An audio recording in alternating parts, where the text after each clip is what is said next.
Perkenalkan, nama saya Ibu Yusi Resita Fajaria SD MSI. Saya adalah dosen S1 Perbankan Syariah UIN Raden Fatah Palembang. Saya pengampu mata kuliah perpajakan. Ayo ikuti saya.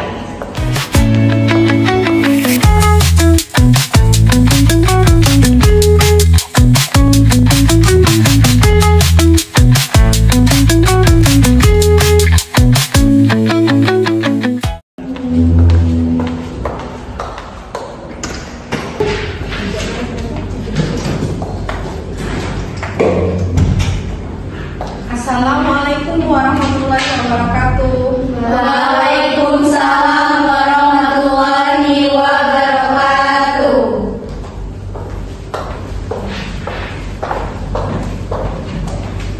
Baik semuanya, apa kabarnya hari ini? Alhamdulillah baik Ibu. Alhamdulillah ya. Hari ini kita masuk pada pertemuan keempat untuk materi kita. Kalau di RPS itu kita berada pada sub CPMK keempat, di mana materi hari ini adalah tentang perhitungan PPh pasal 21 untuk pegawai tetap. Nah, sebelum kita review materi sebelumnya, ada baiknya kita absensi terlebih dahulu ya. Baik. Yang pertama Ibu panggil Fadila. Hadir Ibu. Anissa. Hadir Ibu. Nadila. Hadir Ibu. Silvi. Hadir Ibu. Ian. Hadir Ibu. Fatika. Hadir Ibu. Dea. Hadir Ibu. Oke, baik, semuanya sudah masuk ya. Nah, hari ini kita sebelum masuk ke materi berikutnya tentang perhitungan PPh untuk pegawai tetap, kita review terlebih dahulu materi sebelumnya, yaitu materi sebelumnya adalah tentang pajak penghasilan secara umum. Di sini masih ingat nggak apa pengertian pajak? Nah, pengertian pajak adalah kontribusi wajib ya yang terhutang oleh orang pribadi ataupun badan yang dimana itu bersifat memaksakan, tetapi tidak ada kontribusi balik kepada si pemberi pajak. Nah, yang digunakan sebesar-besarnya untuk keperluan negara kita. Nah, mengapa dia tidak bisa mendapatkan imbalan balik dari apa yang kita berikan kepada negara? Sebenarnya ada ya. Kenapa ada? Karena imbal baliknya itu tidak dirasa secara pribadi, namun akan terasa secara umum. Kenapa? Karena pengembaliannya itu dapat berupa seperti fasilitas umum, seperti itu ya, misalnya beasiswa ataupun fasilitas-fasilitas yang diberikan oleh negara kita, misalnya seperti halte ya, terus fasilitas seperti taman-taman di kota ataupun jalan yang baik, seperti itu. Oke ya, hari ini kita masuk ke materi tentang pajak penghasilan pasal 21 ya untuk pegawai tetap ya. Nah, ini adalah salah satu dari jenis PPh. Kalau yang ini adalah pasalnya 21 untuk pegawai tetap. Sebenarnya perhitungannya itu banyak, ada untuk pegawai tetap, ada untuk pegawai lepas, ada juga yang misalnya dia untuk borongan dan lain-lain ya. Tetapi hari ini kita fokuskan untuk perhitungan yang pegawai tetap. Nah, kita lanjut dulu slide-nya. Nah, untuk dasar hukumnya, untuk PPh atau pajak penghasilan pasal 21 ini ada beberapa ya. Ada Undang-Undang Nomor 7, lalu ada Peraturan Pemerintah RI Nomor 45 Tahun 1994, dan ada juga dari keputusan Ditjen Pajak ya, Nomor 281 PJ 1998. dan terus diperbaharui hingga sekarang untuk dasar hukumnya ya. Nah, siapa saja sih yang dapat memotong PPh pasal 21? Itu biasanya pemberi kerja. Nah, siapa pemberi kerja itu?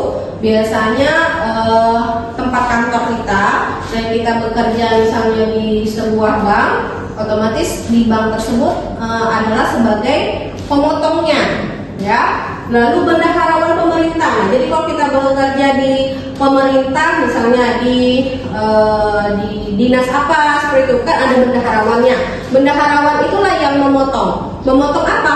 Memotong pajaknya dari gaji yang kita dapatkan. Nah, jadi bukan kita langsung bayarnya ke kantor pajak, tetapi dipotong dulu oleh beberapa ini ya, pemberi kerja tadi, bendaharawan, dan misalnya dana pensiun. Nah, kalau dana pensiun itu biasanya oleh jam sostek, atau enggak kalau misalnya dia PNS ataupun yang pegawai negeri, biasanya dari taspennya, kan dia keluar gaji pensiunnya, enggak yang penerima pensiun enggak langsung bayar, tetapi langsung dipotong. Oke, jadi semuanya nanti semuanya itu dipotong oleh si pemberi pemotong pajaknya, yaitu pemberi kerja, bendaharawan, dan dana pensiun, atau perusahaan atau badan yang membayar honorarium sebagai imbalan sehubungan dengan kegiatan dan jasa dengan status WP dalam negeri yang melakukan pekerjaan bebas ya. Jadi nanti gajinya langsung dipotong oleh beberapa jenis pemotong ini. Jadi nggak kalian langsung bayarkan, tetapi langsung dipotong oleh si pemotong. Nah, ini adalah sistematika perhitungan PPh pasal 21-nya. Nah, ya, jadi kalau sistematika berarti dia memang dikerjakan harus berdasarkan urutan atau berdasarkan format yang seperti ini. Nah, di sini sudah diberikan tanda ya A, B, C, dan D, berarti artiannya kita harus menemukan dulu nih berapa gajinya sebulan. Misalnya gajinya 6 juta, berarti kita letakkan di bagian yang A seperti itu, sampai misalnya dia dapatkan dari gajinya itu, atau dari dia bekerja itu dapat asuransi kah, seperti BPJS ya, atau misalkan dia dapat asuransi kecelakaan, kita masukkan semua di sana.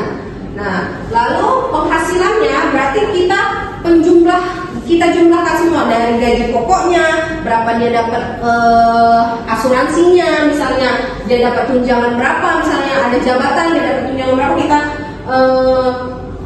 kita jumlahkan semuanya, A, B, C, dan D itu kita jumlahkan, baru kita mendapatkan namanya penghasilan bruto atau penghasilan keseluruhannya ya. Nah, lalu nanti baru bisa dikurangi dengan pengurangan-pengurangan. Apa saja yang dikurangi? Itu misalnya dia jabatan. Jadi misalnya dia jabatannya itu dapat gajinya 10 juta, dia dapat jabatan misalnya dari direktur, dapat tambahan dia misalnya 5 juta. Berarti 5 jutanya kita kalikan dulu dengan 5% seperti itu. Untuk mengurangi apa? Mengurangi pajaknya intinya ya, seperti itu.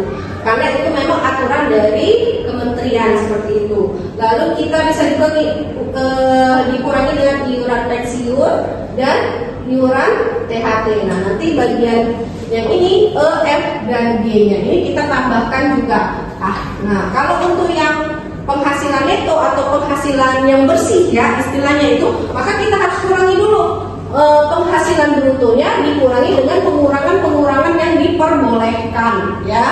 Nah, sehingga kita mendapatkan penghasilan neto sebulan. Jadi penghasilan neto sebulannya itu berapa? Tadi misalnya gajinya 10 juta, terus ada pengurangan-pengurangan dikurangi, akhirnya dapatnya penghasilan netonya itu misalnya 8 juta, berarti 8 juta lah yang hanya bisa kita jadikan untuk pengkalian daripada pajaknya seperti itu. Jadi keseluruhan gaji kita itu sebenarnya nggak seluruhnya mentah-mentah langsung dikalikan dengan perhitungan pajak, bukan, tetapi harus dikurangi dulu dengan pengurangan-pengurangan yang diperbolehkan supaya memperkecil tadi ya, seperti itu. Nah, nanti dikalikan dengan tarif PPh pasal 21-nya berapa seperti itu. Ini ada skematiknya, bisa kalian lihat untuk mempermudah kalian nanti dalam melakukan perhitungan ya.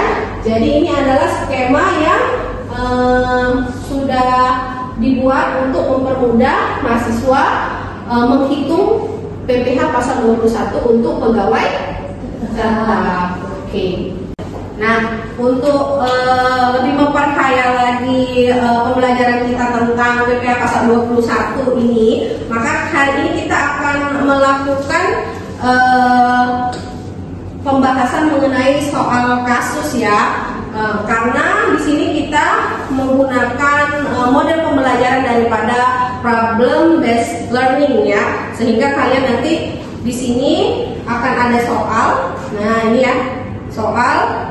Nah, soalnya ini kalian bisa bahas ya bersama kelompok yang sudah kita bagi di pertemuan sebelumnya, membahas soal tentang perhitungan PPH pasal 21 dengan skema yang sudah dibuat tadi ya, dengan skema yang sudah format yang sudah kita buat seperti ini. Nanti kalian coba untuk menghitung perhitungan PPH-nya berapa, seperti itu. Untuk soalnya akan ibu bagi, ini soalnya akan ibu bagi per kelompok, dan pengerjaannya selama 45 menit. Oke, baik. Baik, Ibu. Ini ibu bagikan ya soalnya satu persatu, tetapi pengerjaannya bisa secara per kelompok ya.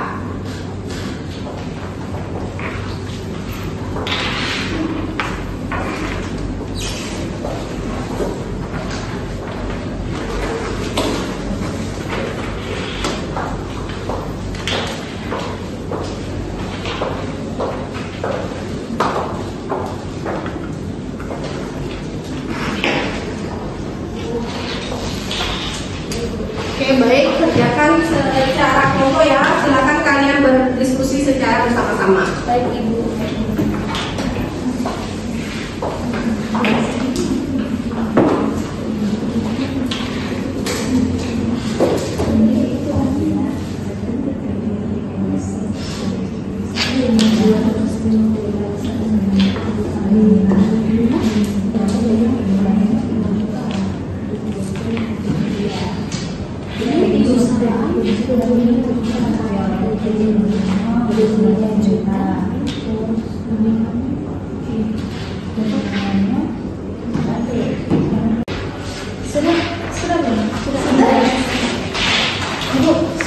Oke, baik, silakan dikumpulkan semuanya. Semua kelompok sudah selesai? Sudah, Ibu. Oke, baik. Oke, baik, semuanya berarti untuk soal kasus ini kita sudah selesai ya. Berarti kita sudah selesai untuk pembelajaran pada pertemuan keempat ini tentang perhitungan PPH pasal 21. Nah, untuk berikutnya berarti kita akan masuk ke pertemuan kelima ya, untuk di minggu depan ya. Nah, untuk penutupan hari ini ya, Ibu ingatkan ya, memang pembelajaran pajak atau kesadaran pajak itu harus dimulai dari kampus ya, karena kalian semualah generasi penerus bangsa. Oke semuanya?